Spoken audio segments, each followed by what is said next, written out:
10 लाख करोड़ का बैंक।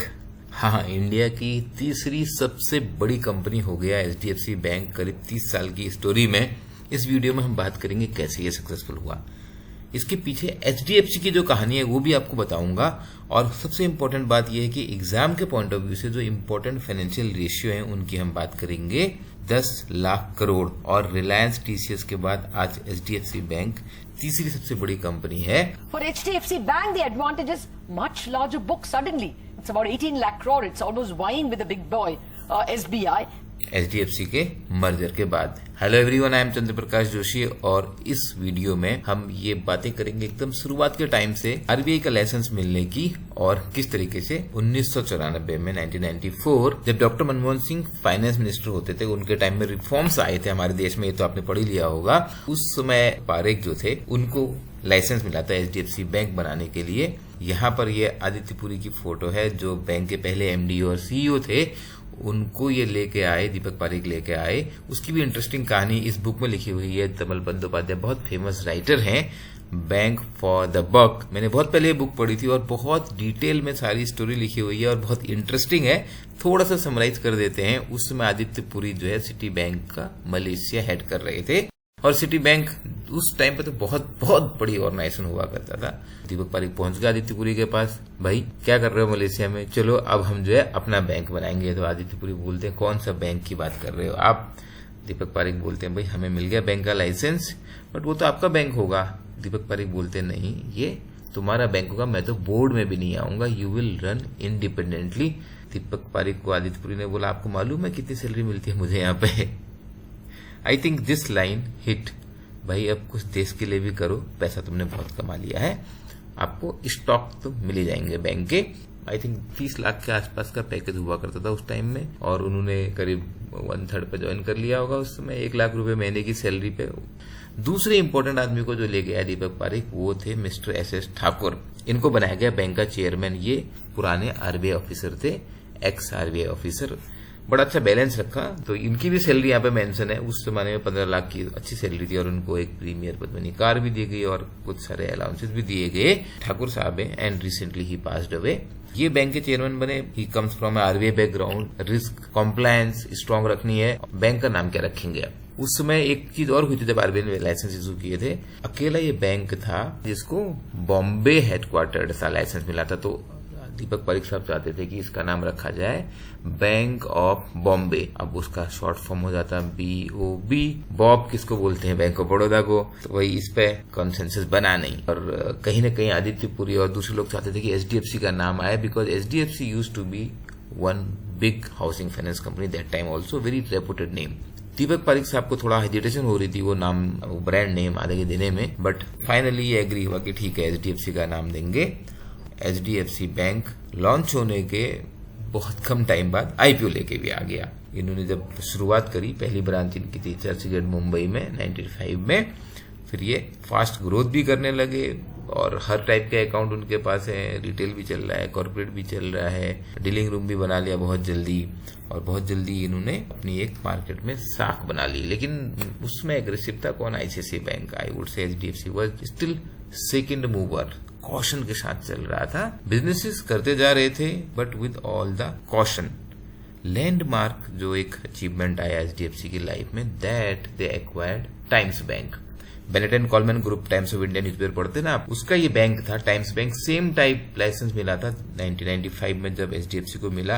अब कंपेयर करो उस समय की परफॉर्मेंस। देखिए एचडीएफसी बैंक का तो आईपीओ आ गया था बहुत जल्दी, बट टाइम्स का बैंक आईपीओ आया 99 में। दोनों को अगर आप कंपेयर करोगे लगभग सेम 3000 करोड़ का जब बुक थी दोनों के पास। एचडीएफसी बैंक का जहां प्रॉफिट था 82 करोड़, टाइम्स बैंक का प्रॉफिट था 27 करोड़ और एनपीए कितना कम है एचडीएफसी बैंक का यहाँ पे 1.25%, जबकि टाइम्स बैंक का एनपीए उस समय 3% से ऊपर चला गया था। अगर मैं बुक की बात करूं, तमल बंदोपाध्याय साहब की जो बुक है उसमें बहुत डिटेल में दिया गया है किस तरीके से कुछ डिनर मीटिंग हो रही है, लंच मीटिंग हो रही है और किस तरीके से इनने फरवरी 2000 में एचडीएफसी बैंक में मर्ज कर लिया टाइम्स बैंक को और एचडीएफसी बैंक सडनली बड़ा हो गया। वहां से फिर 2008 तक, अब उसके बाद की जर्नी और जबरदस्त है।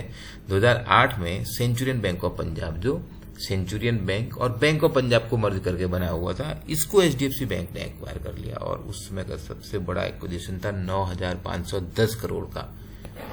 यहां से एचडीएफसी बैंक आईसीआईसीआई बैंक से आगे निकल गया। ये दूसरा सबसे तगड़ा माइलस्टोन था, because that time otherwise ICICI used to be the pioneer in technology and most aggressive in terms of the private banking. HDFC का जो कंजर्वेटिज्म था, जो गवर्नेंस थी, I think that help HDFC and HDFC kept on getting more and more reputation in the market including in front of RBI. अब latest one, HDFC used to be the parent company, ठीक है, वो parent company HDFC housing finance company HDFC bank में मर्ज हो गई। और ये कब से हुआ? 1 जुलाई 2023 से। यहां से एचडीएफसी दुनिया का 4th लार्जेस्ट बैंक बन गया in terms of the market capitalization. पुरानी बात अगर करें एचडीएफसी की लीगेसी, क्यों पारिक साहब उसको हेजिटेट कर रहे थे देने में? दीपक पारिक के चाचा जी थे हसमुख ठाकुरदास पारिक। इन्होंने अपने रिटायरमेंट के बाद, देखिए 65 इयर्स के बाद ये एचडीएफसी शुरू किया था।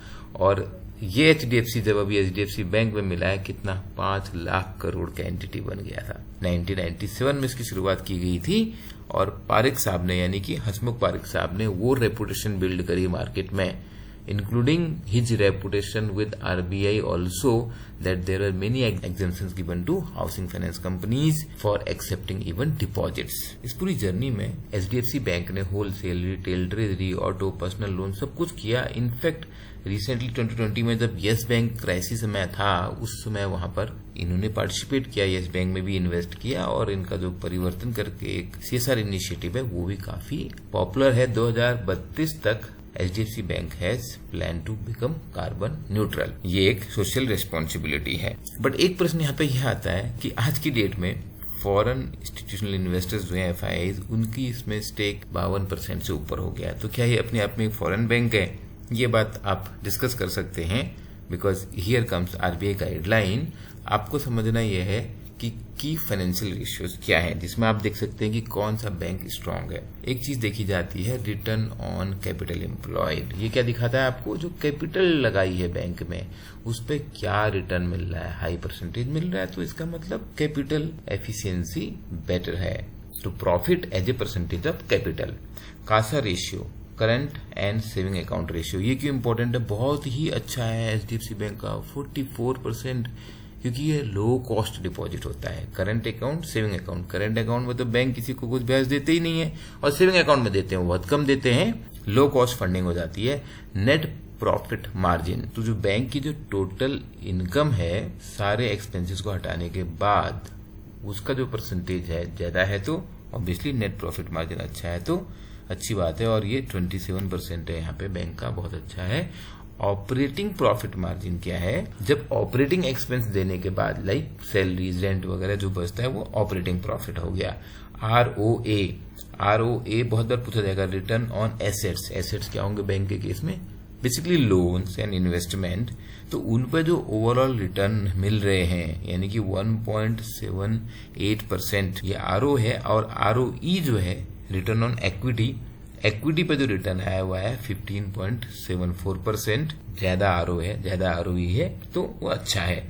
नेट इंटरेस्ट मार्जिन, निम की बात बैंकिंग सेक्टर में हमेशा होती है, वो दिखाता है क्या डिफरेंस है आपके कॉस्ट ऑफ फंड में। कॉस्ट ऑफ फंड होगी जो डिपॉजिटर्स को दे रहे हैं, उसमें आपका क्या नेट इंटरेस्ट पेड है, और जो नेट इंटरेस्ट इनकम है जो आप लोन से, एडवांसेस से और इन्वेस्टमेंट से जनरेट कर रहे हो, तो उसका जो गैप है वो दिखाता है निम ज्यादा है तो अच्छी बात है।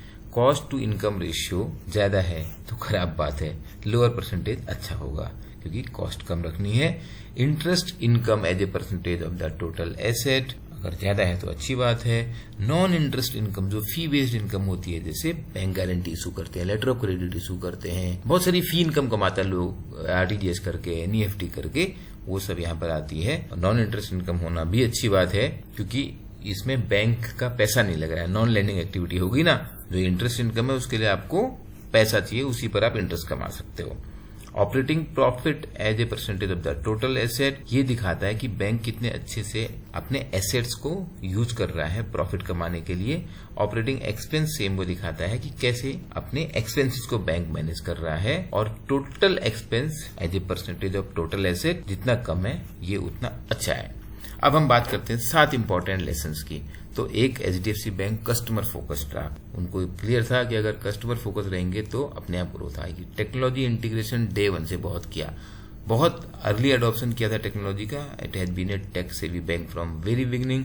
पोर्टफोलियो को डिवर्सिफाइड रखा, रिटेल भी था, कॉर्पोरेट भी था, एसएमई भी था, जिससे कि रिस्क डिवर्सिफाइड रहे। प्रूडेंट रिस्क मैनेजमेंट, जैसा मैंने इनिशियली बताया आपको, चेयरमैन लेके आए थे एक्स आरबीआई, उन्होंने एकदम गवर्नेंस को स्ट्रांग रखा। स्ट्रेटेजिक ब्रांच एक्सपेंशन जो किया है, पहले अपने आप और फिर बैंकों को एक्वायर करके ह्यूमन कैपिटल में इन्वेस्ट किया, लो कॉस्ट रखा लेकिन नॉलेज ड्रिवन ऑर्गेनाइजेशन बनाया। और जो चेंज होता हुआ रेगुलेटरी एनवायरनमेंट है, क्योंकि आरबीआई की कॉम्प्लायंस करना बहुत जरूरी है किसी भी बैंकिंग इंस्टीट्यूशन को ग्रो करने के लिए। रिसेंटली आप पेटीएम वाले केस को देख के समझ ही गए होंगे एकदम से पेटीएम का शेयर कहां से कहां गिर गया है। स्ट्रांग कॉम्प्लायंस रेगुलेशंस को मैनेज करके HDFC bank has grown very well. अगर आपको लगता है एचडीएफसी बैंक में आपको जॉब करने में इंटरेस्ट है, और अगर आपको लगता है और भी ऐसी जॉब करने में आपको इंटरेस्ट है, तो there are opportunities for you in HDFC bank, Axis bank, Policybazaar. There are training programs. अगर आपको लगता है आपको नॉलेज नहीं है, इंटरव्यू में कैसे निकलोगे आप? कुछ नहीं करना है, आपको इंटरव्यू क्लियर करना है। अगर आपको नॉलेज है, सीधे इंटरव्यू में आ जाइए, नहीं है तो ये कोर्स कीजिए। सारी डिटेल आपको मिलेंगी डिस्क्रिप्शन में दिए गए लिंक में। There are multiple job opportunity in retail banking space. अलग अलग आपकी क्वालिफिकेशन और एक्सपीरियंस के हिसाब से बैंकिंग इंश्योरेंस में यहाँ पर वैकेंसीज हैं। Register on the link given below in the description. iExamBee is here helping you 50% faster job preparation. Thank you and all the best.